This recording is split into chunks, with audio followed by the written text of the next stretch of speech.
Just sat waiting for breakdown recovery, so I thought I would just give you some tips about buying equipment. I get a lot of questions asked about buying equipment, obviously, to this channel, and I teach people, I actually visit camera shops with people and help them make the right decisions about camera equipment. So it's 2019 going 2020. I'm using SLRs still, so standard DSLRs, digital cameras. I'm also using this mirrorless camera, so the Samsung I'm recording on now, and I'm using the iPhone 5C, a very old iPhone, but still very good. So where would I be going with equipment? So if you go into a camera shop at the moment, you'll find what you're getting is you'll start off with mirrorless systems. So the mirrorless cameras by Fujifilm are very good. Sony are, in my opinion, overpriced at the moment, but I have a feeling they might have to come down a little bit. Samsung aren't in the UK, but are, if you're viewing this from around the world, you've still got Samsung in your country. For camera equipment, that's great. Samsung I rate highly. And then obviously you've got Canon who are trying to get into the mirrorless market. So let's just talk about equipment where I think it's going to go over the next few years. So what is the main advantage of mirrorless, and just talk about what Canon are doing. Hopefully that's a breakdown, Laurie. Hello?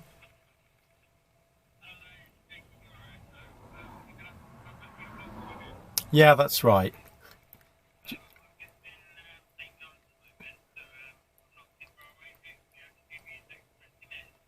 Oh, brilliant, that's great, thank you. See you in 20 minutes.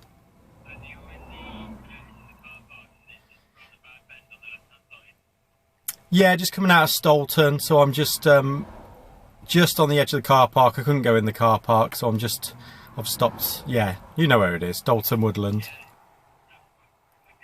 See you in a bit. Okay, thanks, bye. Oh, that's good news. 20 minutes and they should have me going. Just stopped here for my lunch and unfortunately switched the ignition on and the battery's died. So I haven't had anything on. I had the heater on, I think. And I might have had the aircon, but I shouldn't think that's done it. Anyway, back to cameras. Sorry about that. So Canon, Nikon have made a real jump as well. They've gone straight into mirrorless. We've got Z6s, Z7s. Canon have got their R system. So where would I go? I mean, it's a big decision. When I go into the shops now, I used to literally say buy a Canon 1000 series camera first, second hand, or 1100, 1300 cameras are all very good. But there's so many cameras, so many to choose from. What I would be thinking about is where you want to end up with photography.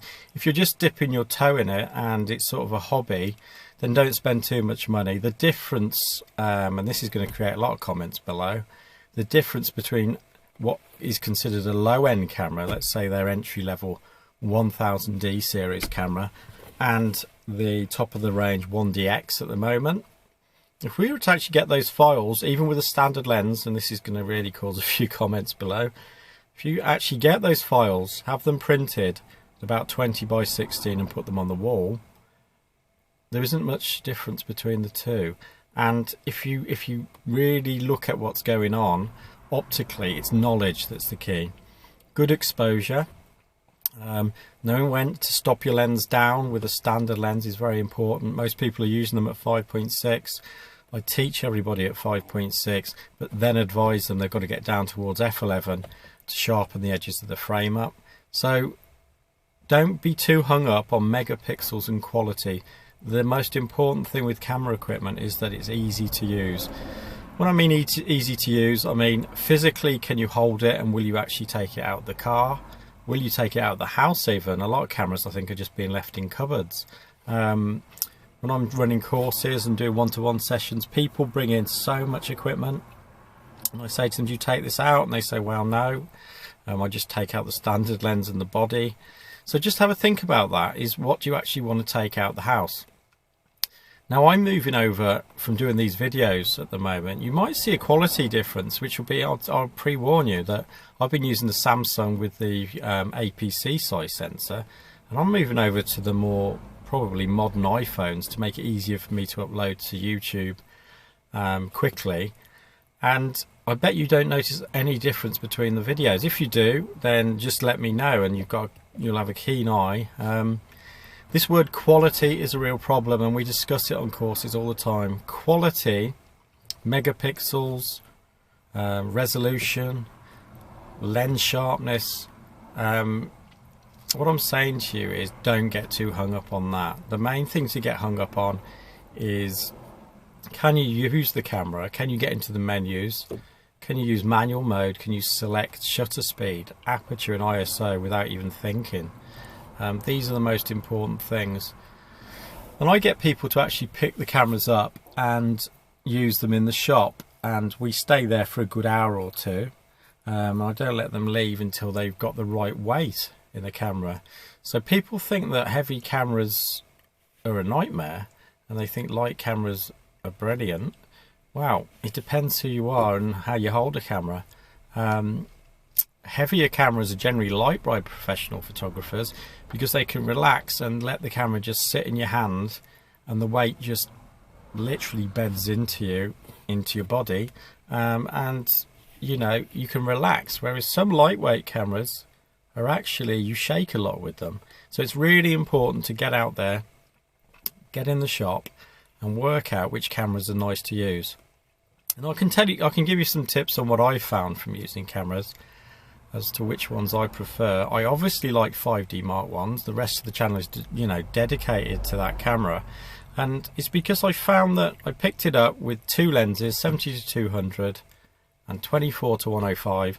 I put the battery grip on it, and I put two batteries in it, and this is important as well. Do you need a battery grip with it?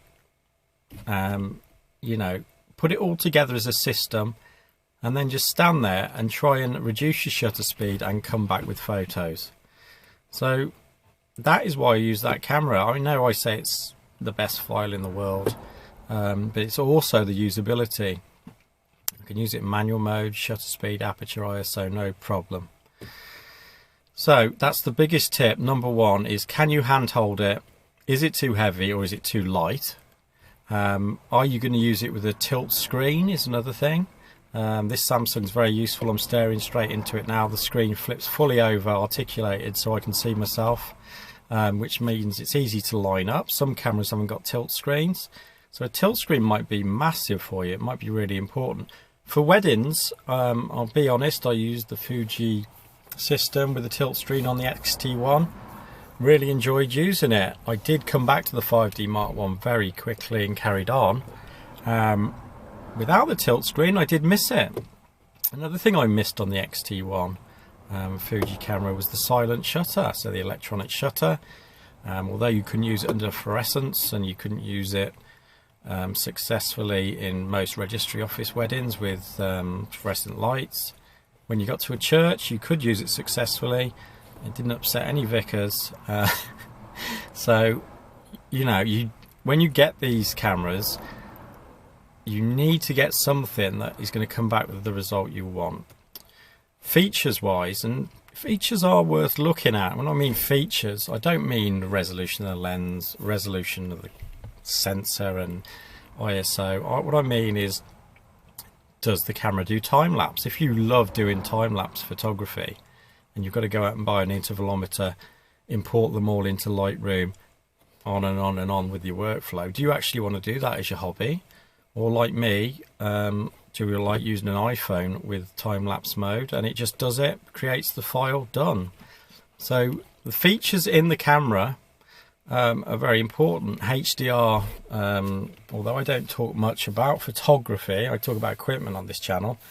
HDR, high dynamic range mode within a camera, the Olympuses, the higher end Canons. The big problem with Canon, but they should put it on all their cameras. I think they're slowly doing that actually. So HDR is a very, very useful feature for getting the dynamic range of a scene and to get everything from the blue sky all the way through to the foreground. So just start doing a tick list, really. Start noting down things, and it's usually problems and solutions with cameras. Obviously with a 5D, Fast autofocus was important to me, very, very fast, so I can just turn, see something, get the photo quickly, move on before the person's got sick of me being there. The optical viewfinder is essential for me, I found. I do not get on with electronic viewfinders. There's a delay. Well, you know, I'm saying I'm slow in the brain, but all I can tell you is, not a friend of mine, but a lady came on a course and she answered this question for me. I said, do you want an electronic viewfinder? She said, no, I've tried them. When I see some action happen, I go to take the photo, it's almost like there's a delay in my mind because I'm reading a screen. And I didn't understand that until I tried it and I used the XT1, and it's true. So that the DSLR allows you to optically view something and you're able to react quickly. Try it out. Go and get an optical viewfinder, SLR, go to a shop, get the cameras, try it out.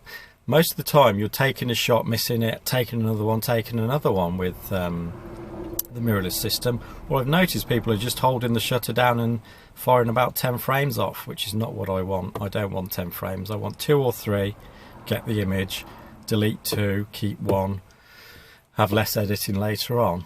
So camera equipment, can you hand hold it?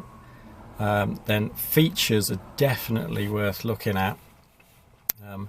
Let's look at ISO performance. So, you know, all I can tell you is ISO has improved massively if you looked at a 15-year period from, say, a 5D Mark I through to a 5D Mark IV, or in Nikon world, if you looked from a, say, a D200, not 200D, I get mixed up with that, D200, all the way through to, I don't know, the 850, D850 that's out now. You know, you will see a massive improvement in ISO performance at around 6400 ISO and up. So again, are you out and about just taking pictures outside generally in good light? You really need to spend £3,000 on a camera to get high ISO performance? Probably not. So just work out the sort of things you're going to be doing and where you're going to be taking it and what you're going to be doing. So one of the big things I get with people is they're going on safaris and they're looking for equipment that, say, you know, has to do everything. So they imagine their holiday being from starting off in, I don't know, a Land Rover at the start of the day, then going out all the way through to the evening where they meet, I don't know, some local tribe, and it's very, very low light. So what I say to people is, you know, are you actually going to be carrying the camera? And what do you want to come back with? Most people would like to really come back with an A4 photo book of their safari. And some of the best work I've seen, and this happens quite a lot with the courses, is from people who've got actually quite a compact zoom camera. And because it's got such a small sensor, they're able to have an incredible zoom on the lens. Again, go into the shop and have a look at this, and it's due to sensor size more than anything. It means that you don't need a lens 2 foot long, or what's 2 foot? 600 mil. So yeah, let's go back to millimeters. So 600 mil long. You can have a compact camera with quite a short throw, and you can get zoom straight in optically. That's not digital zoom. So some of the best stuff I've seen, well, ticks these boxes. You're going out in good light because you're on safari, so aperture is not an issue. They're f8 lenses some of the time, but you're out in good light in Africa, so that's fine. You need to zoom right in on something as such, as that makes sense. So you literally need to make an elephant appear extremely big in your image. So the bottom line is you can use these small zoom cameras, these small sensor, high magnification, high zoom cameras.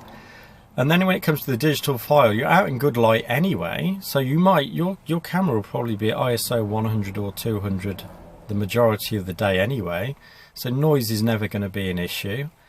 Hand holding the camera, the zoom will be very short, so that will be easy to hand hold because it's not a massive lens on the end of SLR shaking around. Shutter speed will be high because you're out in the sun at about 200. To give you an idea, full sun at 5.6 is about 1,000th of a second, 200 ISO. So if you're shooting 5.6 at 200 ISO, you'll be about 1,000th of a second or up, so it might be 1250. So shutter speed is not going to be a problem. So what I'm doing there is I'm picking the problem to pieces, and then what I would do is then take someone back to the fact they've got to carry all this equipment on a holiday. Do they really want a DSLR, 2 massive lenses, a bag, 2 bodies because they're scared to death that one's going to break on the holiday? Or would they prefer a super zoom camera in a compact body? Panasonic make a lot of these, go and take a look. Well, and Sony as well. Or bridge cameras with long super zooms. And people, you know, will, again, you'll go for it in the comments if you disagree on this, but they'll be saying, no, you need an SLR. Well, you work the problem backwards. What do you want to come back with? And then you work it back to the equipment you need. This is what I always do. I wanted to make these videos very easily in my car because I've been so busy I haven't been able to make anything for you. So I've got a mini tripod for £4. This isn't on the iPhone, but the iPhone you can get for I think about 100 quid now. Done, and I can make these videos for you.